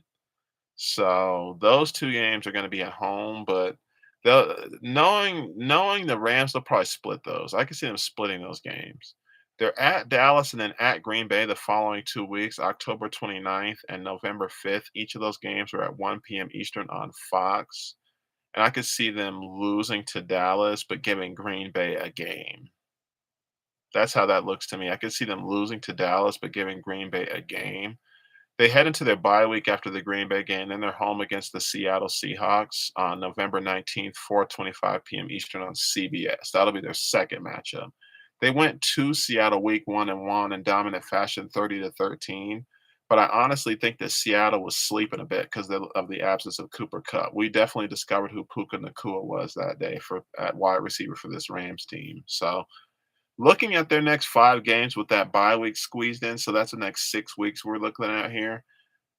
The Rams, to me, as these games get closer, I'll have a better idea of what they are. The only game I'm willing to pick right now is home against the Cardinals. I could see them winning that football game, but the Cardinals have been a very scrappy team. They're losing James Conner to the IR list with a knee injury. So that's where a lot of my trepidation comes from with Arizona. And that's why I'm picking the Rams to win that game. But the 4 games after that, I just really don't know with the Rams. They've been very up and they've been very down. So we'll just have to see how that division shakes out beneath the Niners. As I said, the Niners are the cream of the crop. The Rams and Seahawks are probably here, and the Cardinals are just below. We'll just have to see how that goes. On the next game we're going to talk about here, as far as results here, the Cincinnati Bengals traveled to Arizona to face the Cardinals and defeated them 34-20. Joe Burrow definitely had his best game, but Jamar Chase definitely had a career day for that team, catching 15 balls for 192 yards and 3 touchdowns. He also set a record for the franchise for the Cincinnati Bengals for that day. Joe Burrow was 36 of 46 for 317 yards, with all 3 of those touchdowns going to Chase, but he did throw 1 pick. Conversely, for Arizona, Joshua Dobbs was 15 of 32 for 166 yards, 2 touchdowns, and 2 interceptions. So he kind of an up and down day, but overall it didn't get the job done for them. And interestingly enough, Arizona was in the game. It was 17-14 at the half with Cincinnati leading. So Arizona was in the game here, but things just kind of got broken wide open in the second half as the Bengals outscored them 17-6. That's just kind of where things got broken open. Backing up here, as far as running the football for Cincinnati, Joe Mixon had 25 carries for 81 yards, but he didn't find the end zone. And Cincinnati as a team had 93 yards on the ground. Arizona actually had 142 yards on the ground here. Rondale Moore with 3 carries for 50 yards. James Conner had 6 carries for 46 yards before he had to leave the game with that knee injury. And Amari DeMercado, who come in to spell James Conner after leaving with that injury, he had 10 carries for 45 yards and a touchdown. As far as receiving statistics here for Cincinnati, backing up Chase, Trenton Irwin had 8 catches for 60 yards. Tyler Boyd had 6 catches for 39 yards. For Arizona, Hollywood Brown, he had 4 catches for 61 yards and a touchdown, while Rondale Moore added 3 catches for 26 yards. Cincinnati, this was the most dominant they've looked all season. But the question that is going to still remain is this team back and is this team good enough to go toe to toe with the really, really good teams? So far, you've beaten the Cardinals and the Rams, but you've lost to Cleveland, you've lost to Baltimore, and you were blown out by Tennessee the week prior. So is Joe Burrow fully healthy and fully back? This game they got coming up on Sunday is home against the Seahawks before they go into a bye week. If Cincinnati can win that game heading into a bye week at 3-3, then they'll have a better shot going forward. I don't know if they'll beat the San Francisco 49ers at San Francisco October 29th, but in that division they'll still have a shot. They'll be home against the Buffalo Bills November 5th for Sunday Night Football, and that's 8:20 p.m. Eastern on NBC, and that's gonna be a very good game. I'll have a preview or a prediction for you as we get closer to that one because that's a few weeks away, but that's gonna be a great game. They're home against the Houston Texans November 12th, 1 p.m. Eastern on CBS, and then they have a Thursday night game at Baltimore November 16th, 8:15 p.m. Eastern on Prime Video. So after the bye week is when we'll be able to tell what Cincinnati is for sure. Because again, they're playing Seattle on Sunday, then they have a bye. If they can get that Seattle victory heading into the bye, they'll be in great shape, even if they do lose to San Francisco that following Sunday. So optimistically, over the next 6 weeks, I can see this team being 3-2 with that bye week squeezed into there. So Cincinnati, I still got question marks about what they are, just because we this isn't what I expected of them, and this isn't what a lot of what teams expected to them. On the flip side, for the Arizona Cardinals, with that loss, they've fallen to 1-4. They're at the bottom of the division right off the bat. The Rams are just ahead at 2-3. Seattle is 3-1. They had a bye week this past week, so they didn't play. And the Rams or the 49ers are sitting pretty at 5-0 atop that division. So Arizona's got their work cut out for them, and I honestly think that they're going to be picking in the top 10 in the draft. Um, that's just how it looked for this team here. In the first 4 rounds, they had 5 draft picks in the 2023 draft, and it's looking like it'll be that way again for them. As far as what they need, we'll just have to see as the season goes on. But running back definitely jumps out because behind James Conner, their depth is not very good. They're going to be starting Amare DeMercado again, and Keontae Ingram is going to be his backup. So I don't see Arizona being viable just due to the simple fact that James Conner is not going to be there. So give me a loss to the Rams and the Seahawks. Baltimore, home against Baltimore, we'll have a better idea as we get closer to that, but I don't see that being a win. Even with Baltimore's inconsistency and with injuries, I still don't see that being a win for them. At Cleveland on November 5th at 1 p.m. Eastern on CBS, that's going to be interesting as well because they have to travel. Cleveland, I don't even know what they are either. They had a bye week this past week, so we didn't see them play. But the Deshaun Watson thing has been very intriguing. I'm very curious to see what happens with that. He's been out with the shoulder injury, but he was available to play the previous week and didn't. So we'll have to see what Cleveland is shaking like by then. And then Arizona against the home against the Atlanta Falcons. That very much feels like a pick'em game also because the Atlanta Falcons haven't really shown any consistency either, despite being a 3-2 football team. So, as far as Arizona goes, I could see them being 2-3 over the next 5 weeks at best. They just got some holes to fill, and then James Conner was one of the bright lights on that team. And with him being out, that's going to hurt. That's just really going to hurt that team, plain and simple.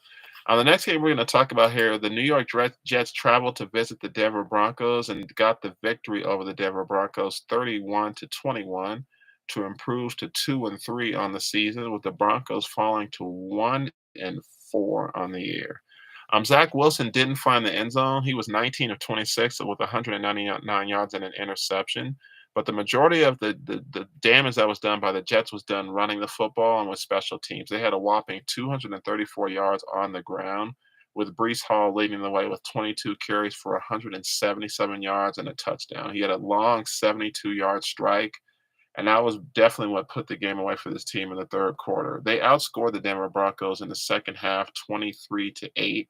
and the Broncos actually led this game at halftime 13-8. It was just a funky game. As far as running the football for the Broncos, Jaleel McLaughlin had 9 carries for 68 yards.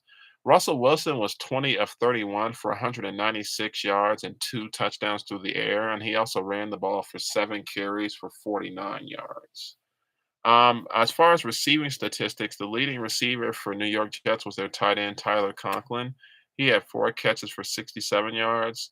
Wide receiver Garrett Wilson had 3 catches for 54 yards, but didn't find the end zone. And Alan Lazard also had 3 catches for 33 yards. For the Broncos, Samaje Perine, he had 4 catches for 73 yards to go along with 22 yards on the ground. So he had 95 yards on the day. Jerry Jeudy had 6 catches for 23 yards, but one of those was actually at 23 yards, so his other 5 catches only went for 27 yards. And Adam Troutman had 4 catches for 26 yards and 1 touchdown on 5 targets. Jaleel McLaughlin's touchdown came through the air as well, as he had 3 catches for 21 yards. He was definitely a bright spot for this team. And the crazy thing about Russell Wilson is that he's playing better through 5 weeks as far as this team goes compared to in 2022. But the problem is this defense. This defense was getting gashed quite a bit on a lot of runs. And Breece Hall, even if you take away the 72-yard run, he still had 21 carries for 105 yards. That's 5 yards a carry. They could do nothing with him as far as the football goes. They may have had great plays in the secondary and didn't allow him to do much through the air, but that's more to do with Zach Wilson as opposed to their defense. Their defense is second to last or next to last or last in a lot of defensive categories. And this just isn't a good team as far as the overall aspect of the team, as far as the Broncos. And where do you really go from here? This team is 0-3 at home. All three of their 4 losses have come at home. The only loss that they traveled for was a blowout by 50 to the Dolphins. They can't defend home, and the only away win they have was a comeback victory on the Bears. Like, where is this team really going? The Denver Broncos are not only bad, they just don't have any direction. And as far as the Jets goes, it was really nice to see them get the victory because this team really rallied around Nathaniel Hackett and a lot of stuff that Sean Payton had to say. And a lot of that stuff is going to come back to keep biting Sean Payton in the butt. These reporters are going to keep asking about this every single week. You were the guy that said that Nathaniel Hackett did the worst coaching job in Broncos history. They're going to keep asking you questions. You're 1-4. They're going to have a lot of questions for you week after week unless you start ripping off some wins here. And for the Broncos, I just don't see where they're going to get these wins from because their schedule, these teams that they've lost to they're not good teams. The Raiders, the Commanders, the Jets, those are not good teams. They have a Thursday nighter here in a couple of days at Kansas City. That's an L. Then they're 10 days later, they're home against Green Bay. Green Bay is actually going to be coming off of a bye week before they come to Denver. And even though Green Bay, the way that they lost to the Raiders, which we'll touch on, I could still see them coming in here and getting a win because Denver's defense is not very good. Denver is then home against Kansas City. That's an L. Then they have their bye week before traveling to Buffalo for Monday Night Football on November 13th. That's an L. That's an L for them. They are home against the Minnesota Vikings November 19th for Sunday Night Football. That game is going to be played 8:20 p.m. Eastern on NBC. And the way things are going right now, they will have reached the flex part of the schedule. If the Broncos and Vikings are both bad still by then, they're going to flex that game out of Sunday Night Football. Nobody's going to want to watch the Broncos and Vikings if they're both terrible, especially if Justin Jefferson is still out for Minnesota. Nobody's going to want to watch that football game by any means. So that game could get flexed out of Sunday Night Football, but that's where it sits right now as it stands. So where does the Broncos get their next win? They got their win over a team that still themselves only has 1 win, and they just got theirs last week. So the Broncos, I'm stumped. I just don't know where you go if you're the Denver Broncos. I really don't. The New York Jets here coming off their victory. They're home against the Philadelphia Eagles Sunday, October 15th at 4:25 p.m. Eastern on Fox before they head into their bye week. Then they have a game at the New York Giants October 29th, 1 p.m. Eastern on CBS. I say at because the Giants and Jets share a stadium, so it'll be the same stadium. It'll just have Giants stuff everywhere as opposed to Jet stuff, which I guess that's how that goes. They have a Monday night football game at home against the Los Angeles Chargers on November the 6th at 8:15 p.m. Eastern on ABC. Then 6 days later, they have a Sunday night football game at the Las Vegas Raiders, November 12th, 8:20 p.m. Eastern on NBC before traveling to Buffalo November 19th, 4:25 p.m. Eastern on CBS. So the Jets, as far as I'm concerned here, their wins that they got, the win that they got over Buffalo, that was more of a gutsy win, whereas with Denver, they just took advantage of a team that's not very good. So the Jets, to me, I see them losing to Philadelphia. The Giants game is a pick 'em because it's coming off of a bye week for them, so they may be able to make some adjustments as a team. And then the Chargers game, I could see that being a loss, and the Buffalo game I mentioned is a loss as well. So Jets optimistically could probably be 2-3 over the next 5 weeks. That doesn't put them in position to do anything. It really just keeps you above New England. Miami and Buffalo are going to be the top teams in that division, and as far as I'm concerned, they're going to run that division. But with this game, just wasn't really much to talk about. The Broncos are a bad team, and the Jets are just slightly better, I suppose. The next game we're going to talk about here, before we talk about the Sunday night football matchup here, the final matchup of the Sunday afternoon slate, that was the Chiefs beating 27-20. The Vikings were fell to the score of 27-20. The Chiefs improved to 4-1 as the Vikings fall to 1-4. And they also, as I touched on earlier, suffered an injury loss of Justin Jefferson. He was placed on IR and he's going to be out a minimum of 4 weeks with a hamstring strain in his right leg. So that's a huge blow for Minnesota. They were already off to a rough start anyway, but not having him is going to be huge. And if Minnesota loses any more games, you have to ask yourself, what do we do over the course of these next few weeks here? Do we trade Kirk Cousins? Do we trade any pieces? The Denver Broncos, one thing I forgot to mention, they're possibly going to be trading pieces because they're in a similar position as well at 1-4, and they've gotten some calls here. So, do the Vikings go the same route and become sellers if they're still losing games without Justin Jefferson? Who knows? But getting back to this game here with Kansas City, Patrick Mahomes was 31 of 41 for 281 yards and 2 touchdowns. Kirk Cousins was 29 of 47 for 284 yards and 2 touchdowns of his own as well. Neither quarterback threw a pick. Running the football, Isaiah Pacheco for Kansas City had 16 carries for 55 yards and a touchdown. Kansas City actually only had 67 yards on the ground as a team, interestingly enough. Minnesota was no better with 70 yards on the ground. Andrew Alexander Madison had 8 carries for 26 yards. Ty Chandler had 1 carry for 15 yards, and Cam Akers, he had 15 yards on 5 carries as well. So neither team ran the ball particularly well. For Kansas City, Travis Kelce had 10 catches for 67 yards and 1 touchdown. He led all receivers by far in Kansas City with 11 targets. The next highest receiver got 6, and that was Kadarius Toney with 5 catches for 26 yards. Rashee Rice, he had 4 catches as well for 33 yards, and he also got a touchdown as well on a 13-yard slant. For Minnesota here, Jordan Addison, he had 6 catches for 64 yards and a touchdown. TJ Hawkinson had 5 catches for 51 yards. And KJ Osborne, he also had 5 catches for 49 yards, but didn't find the end zone. Interestingly enough, Alexander Madison had 2 catches on 3 targets for 20 yards, and he did find the end zone for a touchdown. This game, interestingly enough, was surprisingly close. It was 13 all at the half until Kansas City got 2 touchdowns in the third quarter, and that's kind of what put the game in their favor. Minnesota got a touchdown late, but it just wasn't enough here. With Justin Jefferson going down with that injury, he had 3 catches for 28 yards before leaving the game. With Justin Jefferson, he is the backbone of that offense for Minnesota, and they're really going to miss him for these next 4 games minimum. He's going to be out a minimum of 4 games, but he could miss more depending on how he's feeling with that hamstring. With Kansas City, as I said, they have a Thursday night tilt with Denver, and they'll get that victory. Home against the Los Angeles Chargers 10 days later. That's going to be an interesting football game. But I got them at home getting that victory.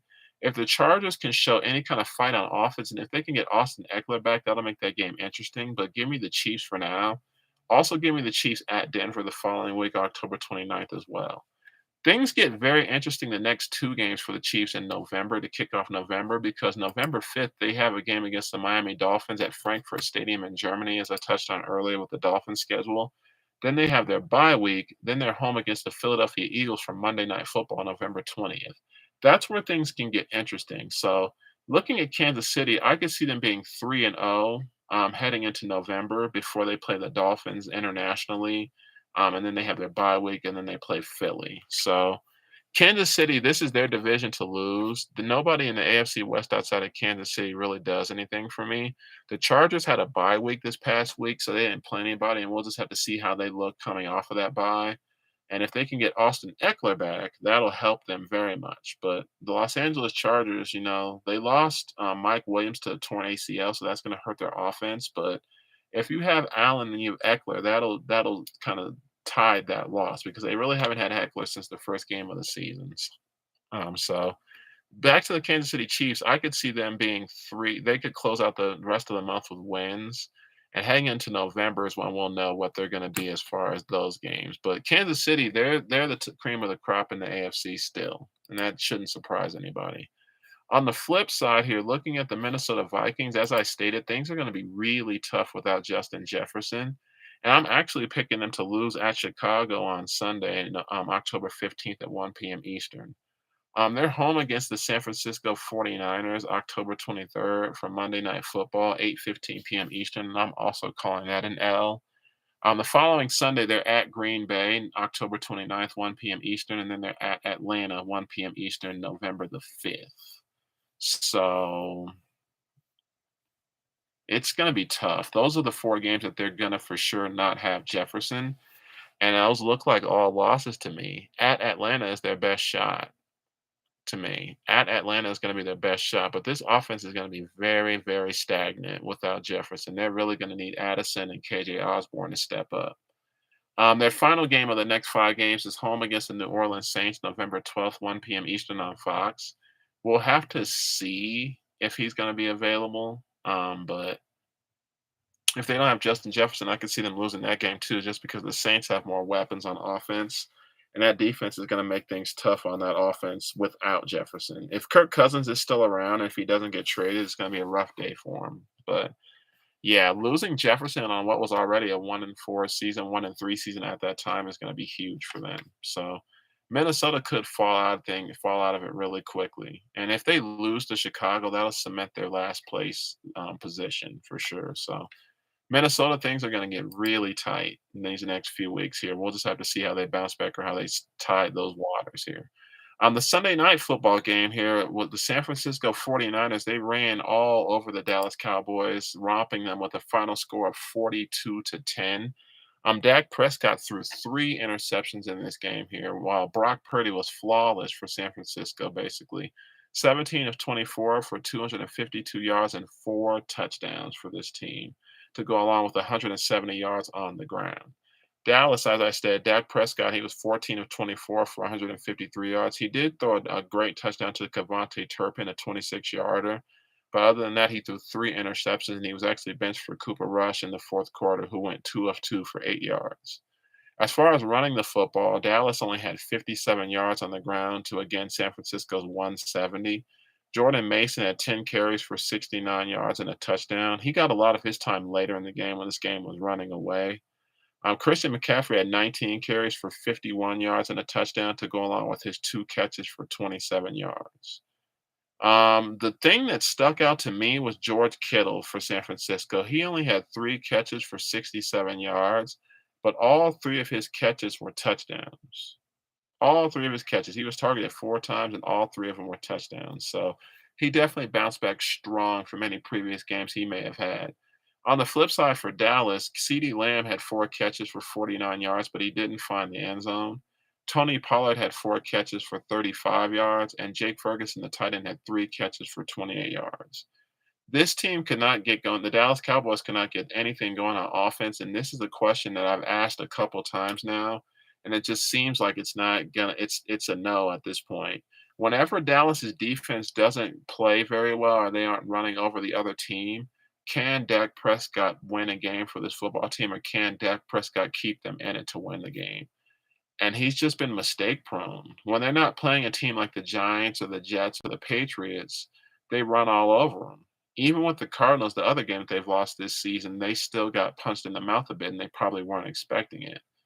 But the Dallas Cowboys, we keep doing this every year. The Dallas Cowboys, we talk about them every year as a team that's gonna be in the mix, as a team that's gonna go very far, and they just disappoint us. So, the Dallas Cowboys, to me, I'm not gonna put them on that upper echelon of teams until they show that they can beat a better team. With the 49ers, I touched on their schedule a little bit here, but we'll go back to that here. They're 5-0 right now, and they're at Cleveland on Sunday, October 15th. I see that being a win. Minnesota, they're at Minnesota October 23rd for Monday Night Football. That's a win as well. 6 days later, they're home against the Cincinnati Bengals, who actually would be coming off a bye. That's 4:25 p.m. Eastern on CBS. Then the 49ers will have their own bye week before they travel to Jacksonville to visit the Jaguars November 12th, 1 p.m. Eastern on Fox. Then they're home against Tampa Bay November 19th, 4:05 p.m. Eastern on Fox. Realistically speaking, that they could go 5-0 and win all those games too. I know that things happen week to week, but none of those teams scream opposition to me. Maybe Cincinnati in a few weeks down the line, but we'll just have to see. I just don't see Dallas or the San Francisco having much trouble. They could be 10-0, possibly 9-1, 8-2 at best over the course of those next 5 games. With Dallas, they head to the Los Angeles Chargers on October 16th for Monday Night Football before their bye week. Then they're home against the Los Angeles Rams on October 29th, 1 p.m. Eastern on Fox. Then they travel to Philadelphia November 5th, 4:25 p.m. Eastern on Fox. Then they're home against the New York Giants November 12th, 4:25 p.m. Eastern on Fox. Then they're at the Carolina Panthers November 19th, 1 p.m. Eastern on Fox. Tomato cans. After the Chargers, those games out with Philly, with standing in the middle with the Rams, Philly, then the Giants and Carolina. The Cowboys, they, like I said, they beat teams that aren't very good, and the teams that are average to good, they give them trouble. So as far as I'm concerned, if I'm being real here, if the Chargers play great on offense, the Cowboys could be in trouble in that game, and that's on the road. So I just don't have a lot of faith in this team because Dak Prescott just has not shown in his time with this team that he's the guy. This is his 8th season with the Cowboys, and he just doesn't show that he could take them to the promised land if the defense isn't humming. If he doesn't have a lead, he doesn't keep them in command or get them that victory. So looking at those 5 games, Dallas, in all honesty, if they were 3-2, I wouldn't be shocked. I wouldn't be shocked if they were 3-2, and I would put them at 6-4. And depending on what Philly does, they're already 2 games out now. How far will they be heading into November? How far out of it will they be heading into their Thanksgiving game with Washington? How far out of it will they be? It's just a matter of whether they can right the ship and if Philly can stumble at all. And I just don't know if that's going to happen. But the Cowboys got ran over. The 49ers, last game we're going to talk about here before the broadcast, that's the Monday Night Football game here. The Las Vegas Raiders defeated the Green Bay Packers 17-13. The Raiders improved to 2-3. They were on a 3-game losing streak after their win against the Denver Broncos week 1. So this helped them improve. And with the Packers, they fall to 2-3. They're 1-2 on the road. This game to me was very nip and tuck, and Green Bay could have had this game, but throwing that late interception is what sealed the deal for Green Bay. And Jordan Love had 3 interceptions as a whole for the game. He was 16 of 30 for 182 yards and didn't find the end zone. Green Bay did have 110 yards on the ground, with A.J. Dillon getting most of that with 20 carries for 76 yards and a touchdown. Jordan Love rushed the ball twice and got 37 yards on the ground. Jimmy Garoppolo, he had a pretty consistent, even game. He was 22 of 31 for 208 yards with 1 touchdown and 1 interception. And Josh Jacobs on the ground had 20 carries for 69 yards and a touchdown to go along with 5 catches for 20 yards. So Josh Jacobs had a pretty solid day for that team, and he basically is what kept them going. As far as the receiving on the ground or receiving yards for Las Vegas Raiders here, Jacoby Myers had 7 catches for 75 yards and had the touchdown that that Jimmy Garoppolo threw. Devontae Adams had a pretty quiet night. He had 4 catches for 45 yards, and he was only targeted 4 times for the game, which is interesting. Jacoby Myers was targeted 10 times. So that's kind of odd. It feels to me as though Green Bay was keen for Devontae Adams. I mean, that is his former team, so they would know him best. But for Jacoby Myers to have 10 targets to Adams' 4 is pretty odd. On the Green Bay side here, Christian Watson had 3 catches for 91 yards. That one of his catches was for 77 yards, and he didn't find the end zone. And he was targeted 7 times. So that stat line reads a lot better. His other 2 catches were only 14 yards. So his stat line reads a lot better than what he really had for the game. The only receiver of note was tight end Luke Musgrave. He had 6 catches for the team for 34 yards on 7 targets. This was a bad night overall for the team, but definitely for Jordan Love for the Green Bay Packers here. Aaron Rodgers, in his entire 18-year tenure with the Green Bay Packers, never had a game where he threw 0 touchdowns and had 3 picks. And Jordan Love has now done that twice already. So that's rough. This is going to be definitely part of the growing pains that we've spoken team, and definitely what's going to be a large part of the reason might not even make the playoffs this year is that part.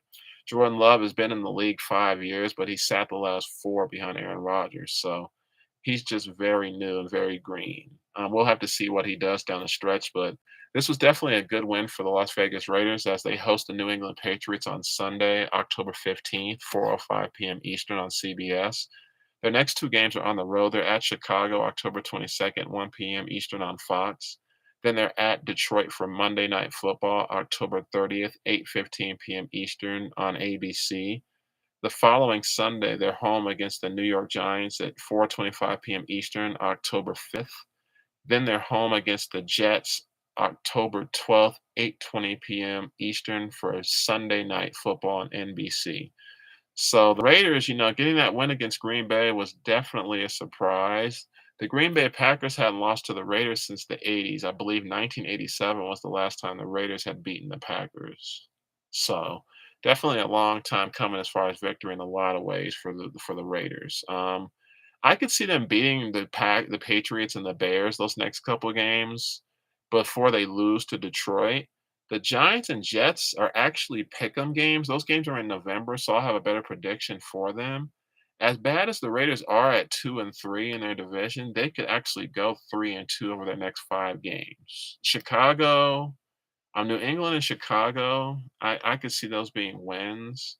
At Chicago could be a loss though. That feels like a pick'em.